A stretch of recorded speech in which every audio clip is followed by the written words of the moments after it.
So there's a few cuts with the 070, the 070 Chinese clone. A couple issues I have with it so far. The tensioner does not like to stay taut.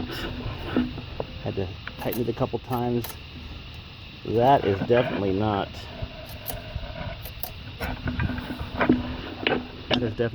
just from the stretch of the chain. So some reason inside there it's coming undone, so I'll get inside of it, figured out, check on the web boards. Cutting the same as the 060, it feels like. It is really rich right now, and so because of that, I'm running it really rich just to help break it in. I don't want it to get a lean condition, and maybe that's just all theory of breaking in a motor. I think nowadays they really don't require you to.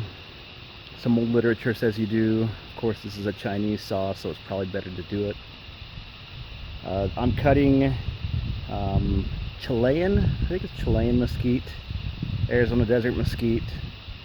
One of those mesquite, acacia, hardwoods. Really good for barbecuing. Makes some really pretty tables, really pretty countertops. This one had fallen down in my HOA and just sitting there, so of course took my chainsaw, needed my buddy to help load it up. So that's the quick overview, the first few cuts of the 070. Hope you enjoyed it.